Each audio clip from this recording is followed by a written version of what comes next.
Say that this is a slanderous charge. Anybody who knows my teaching knows that this is not what we teach. We do not teach a license to sin. We teach actually how to practically get free. They don't teach that. They teach you better not sin or you're going to get punished. And what you need is accountability so we can scream at you and scare you into not sinning. And then maybe you'll get a reward. Okay? But they don't tell you how. There's no how. Okay? Because the how is in your death with Christ to sin into the law and his life in you. I, through the law, died to the law that I might live unto God. I've been crucified with Christ, nevertheless I live, yet not I, but Christ in me. And the life I now live, I live by the faith of the Son of God, who loved me and gave himself for me. What are you saying? I can just fornicate with anybody I want? You're saying I can do stealing and listening to music that's filthy and pornography? I can do whatever I want? That's what you're saying? No, you have a sick mind and a dirty mind, and you are a false accuser, and you hate the brethren, and yet you want to call yourself a spiritual leader, and you want us to come listen to you while you beat us. No, thank you. All right, have a good day. They'll say, yeah, you're saved. You're going to heaven when you die. But first you got to get there. And it's a long journey because God doesn't actually like you. And you're not working hard enough, so he's going to beat you. And you sinned, he's going to punish you for that. He'll probably take you out early, kill you. So I guess you will see him. But guess what? After he kills you, there's a whipping post at the Bema seat. And then he's going to throw you in outer darkness. But if you want to be blessed, you better get to work around here. That is not the gospel. That's an antichrist substitute. Now, there are people who believe all that and still are saved. Yet as through fire, admittedly, because you can't build anything from that kind of position. Hey, look, I'm Greg Jackson without a beard. Just kidding. I am headed to a gig. It's ridiculous. Hi, this is Pastor So-and-so. Just wanted to touch base about the new project we got brewing. We're going to be selling James 2 prayer clause that say faith without works is dead on one side, and on the other side we're going to say even the demons believe and tremble. And you can buy these prayer clauses for about $30 a piece. I think we're going to do them for about $30. And what you want to do is you want to give them to people who are struggling in their faith and need a little bit of encouragement. There's a lot of people who need encouragement to believe harder because they're lazy.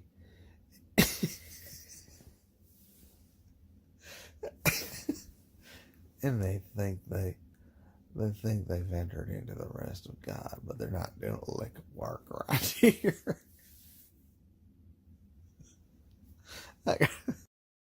Works because that's where they live. And when we talk about serving the living God, they don't believe that we're doing it because they don't see beyond the veil. To them, the veil is closed. They can't see the holiest, and they think we're just back there sitting on a lawn chair with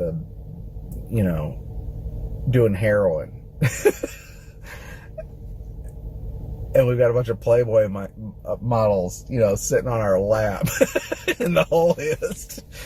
They have no idea what we're doing back there. But, some of the guys on my channel will say, I struggle with lust. But it's interesting. I'm starting to not to sit at the king's table. You would feel so awkward and out of place. I do these weddings. They obviously spend $100,000 on their wedding, Everybody looks like they just walked out of a magazine. And in comes Dumpy Dave, play the piano. But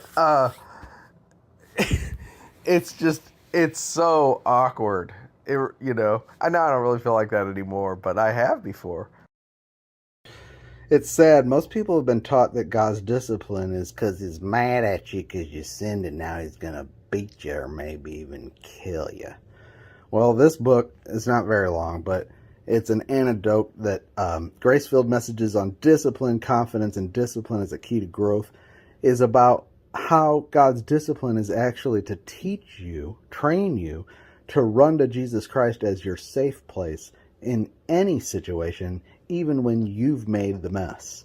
God's discipline is always for your good, never out of anger. And this shows many of the verses that have been twisted and used by people to abuse the saints. Link is in the description. Why? I know for a fact I'm getting a lot of questions right now about besetting sins.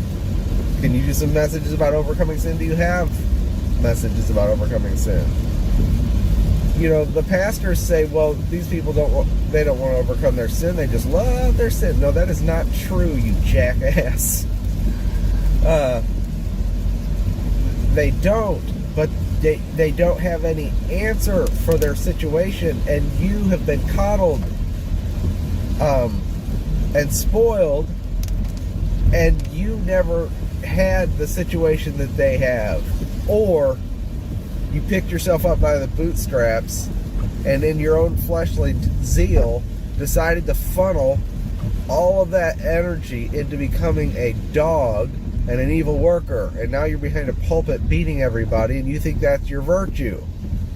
I'm not talking. By the way, I'm not talking about every pastor. I just had a couple conversations recently about some pastors I know who do have tender shepherding hearts, and who are willing to learn. Sanctification is not a matter of ceasing from sin or sinning less. Sanctification is a person, Jesus Christ, who incidentally is the answer for sin. They will not point you to Jesus Christ except to tell you that you've lost fellowship with him and he's going to beat you. So no, don't let anyone tell you even demons believe and tremble. That's disgusting. If they say that to you, they're a demon. And then you're boasting in your shame. You know, the circumcision, it's just so ironic that that ever turned into a boast. That the Jews would boast that, oh, we're the circumcision. Because the circumcision was performed on a private member that you keep hidden. You know, how do you boast in circumcision? I've made a joke, you know, I don't even want to know what that looks like. What do? Pull your pants down and show everybody? You know, no. It's shameful. There's nothing to boast in circumcision. It's the exact opposite. The fact that they could turn it into a boast. Later, Paul's going to say they're enemies of the cross whose glory is their shame. They're actually boasting in something that's shameful. They're boasting in what should be an admission of weakness, you know. The gospel of Jesus Christ. Today and to enter his rest. Today and to believe the gospel. Like I said, if you just smoke crack with a prostitute, your only hope is the gospel of Jesus Christ. I mean, if I can at least, there's so many people, like, if I can at least just be in heaven, even if I'm the garbage man, sweeping up Pastor so-and-so's poop, you know, I'll be happy. Because that's what you think, you know, that's all you think God has for you. Because you're just so awful, and you're not like these spiritual people. You're loaded down with cares and anxiety. Most people think the entire point of the Christian life is that you would not sin. That's not why God gave Jesus. Okay, he gave Jesus so that in the ages to come he might show forth the exceeding riches of his grace and kindness towards us in Christ. People don't know God. They don't know his goodness. And if we talk about his goodness, they go, oh, you're hyper grace. You're an ass. That's what I think. And yeah, I'm saucy because I'm tired of these people. Anyway, check out my playlist.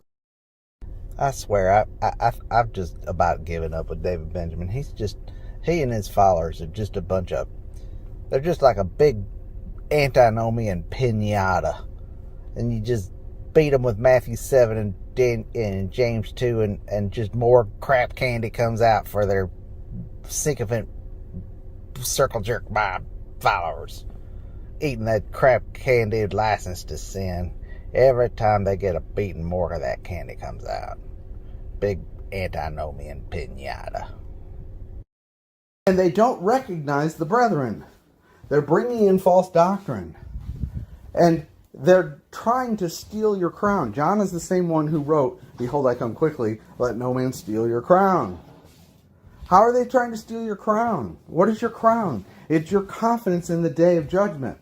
But it is not confidence that you've done all you can do and you've given it all for Jesus. No. It is your confidence based on abiding in Him, which is, now little children, abide in Him so that when He appears, you may have confidence that it's coming and not shrink back in shame.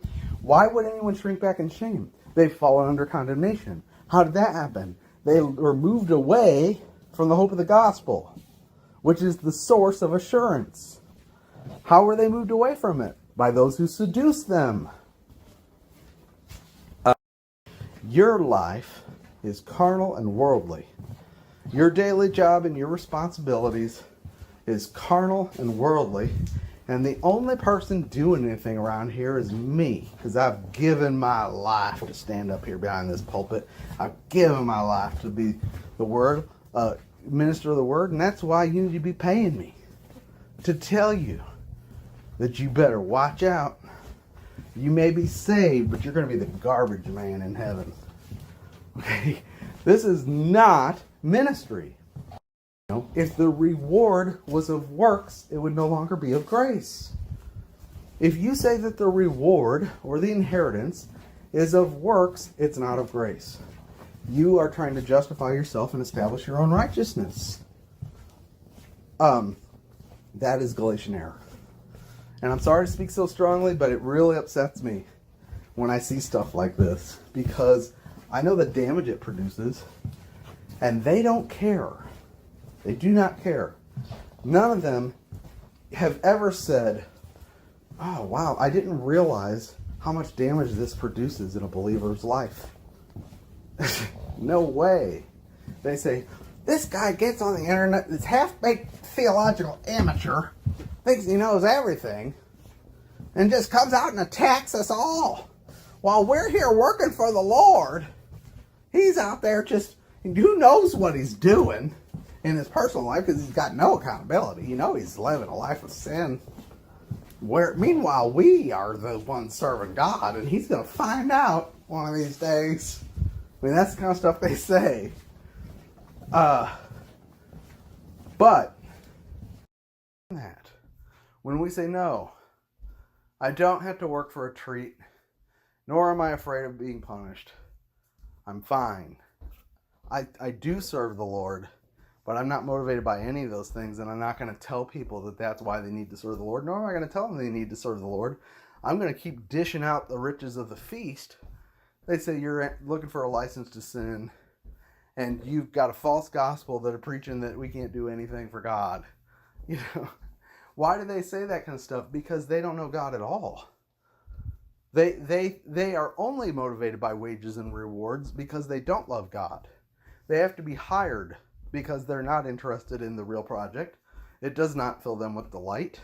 There's nothing in them that would want any of this. So they rail against those who would want to do it. If you're not doing it for a wage, then why are you doing it? Well, chances are you probably aren't.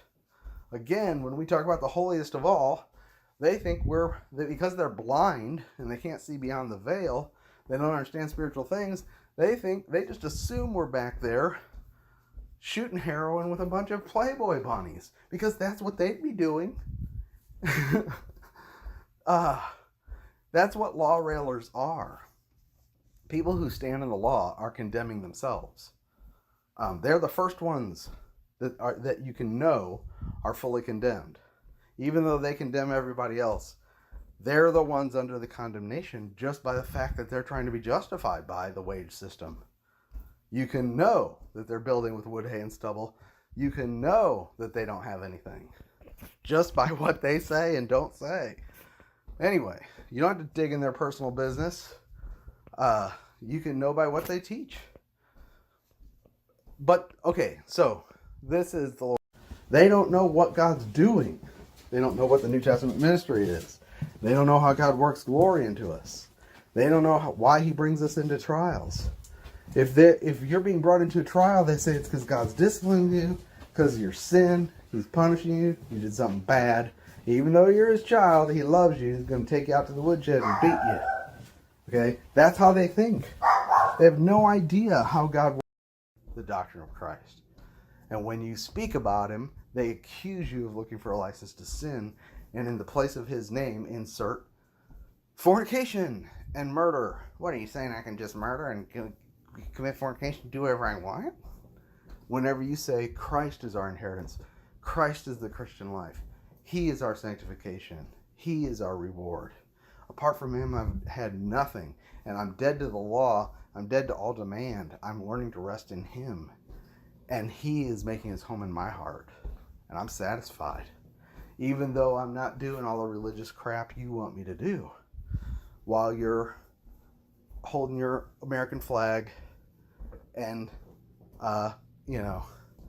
talking about the Constitution and Trump and guns and abortion, playing your Christian music with your Jesus bumper stickers.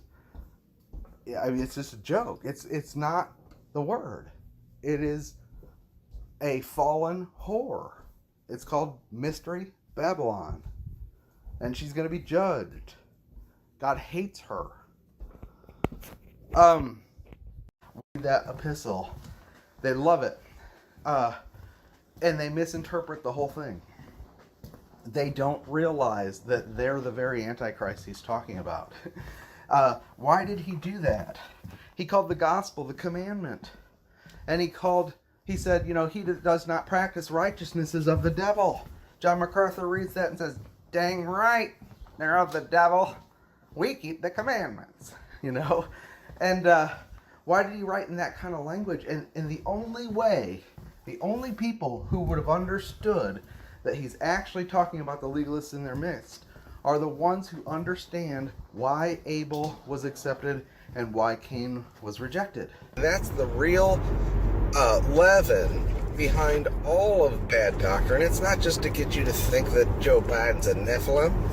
It's to get you to lose your confidence in your position before Christ, and it uses doctrines like Joe Biden's a Nephilim to bring in ordinances. Well, if Joe Biden's a Nephilim and you voted for him, you probably took the mark of the beast, and that means you're not saved, or God's wrath is upon you.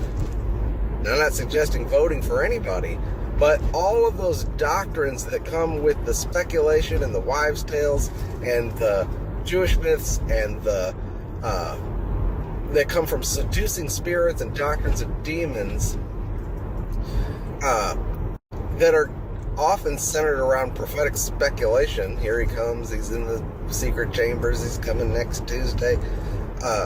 He's coming next Tuesday, but if you got that medicine, you took the mark of the beast, and if you're not, unsaved by it, he's at least mad at you. You're going to get a beating at the Bema seat, okay? All those doctrines are in a way of attacking your conscience and your confidence stand in grace and your rejoicing in hope, and not rely on the Lord. To be overconfident. Because that's my real fear. And lately I've been so tempted to tear people a new one. Because I feel like I'm answering the same questions a lot, and I have to realize I've got a whole lot of new subs, and I've got to be renewed. I went to bed just praying, Lord, have mercy on me. Please reset me, sheep. Anyway, check out my playlist. There's a lot of comforting words about four beaten sheep who've really been through the ringer, and it's their fault and the fault of everyone around them. It's Adam's fault, and yet there's an answer right in their face, and it works. Coming to Jesus actually works. You say, works? You mean you got a solution for my problem? Not necessarily, but I've got a solution for your joy, and your joy is your strength. So why don't you try it? Drink the living water.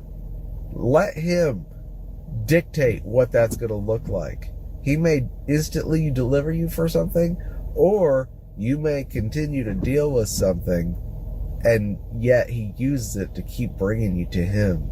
And before you know it, over time, you've just got so much joy you're not even thinking about that thing anymore. And then you look back and you go, where is that thing? It's gone. I don't even know. And your story isn't going to be how I overcame that thing. I used to be a blah, blah, blah, blah, blah, blah, blah, but now I serve God and read my Bible. No. You're not even going to talk about that when you talk about your testimony. People, that's another thing. People are so sin conscious that when you say, what's your testimony? Well, I used to look at nudie magazines, and I used to adulterate and fornicate and smoke and cuss. But now Jesus came into my life, and I read the Bible all the time, and I tithe, and I go to church every time the doors are open. Oh, well, I think I'll just do what I'm doing, thanks. No, that's not the testimony of someone who knows Jesus Christ. The testimony of Jesus Christ is about Jesus Christ, and who he is and what he is. And only a person who knows him is going to have that kind of word. And you're not going to know him if you're not coming to him. But the reason most people don't come to him is because the dogs and the evil workers tell them they can't, because he's mad at them and he's going to punish them. And the reason their life's so bad is because God's already working on punishing them. Before he throws them in the lake of fire, he's punishing them now. Or before he takes their crowns off and shames them in front of everybody and beats them at the Bema seat, he's punishing them now. These people don't know God. They just got a degree. They went to college and took a class and got an A and were the teacher's pet. And then they got a piece of paper that says they're a leader, and they think you should follow them and pay them a salary. That does not mean they know Jesus Christ. All right, take care.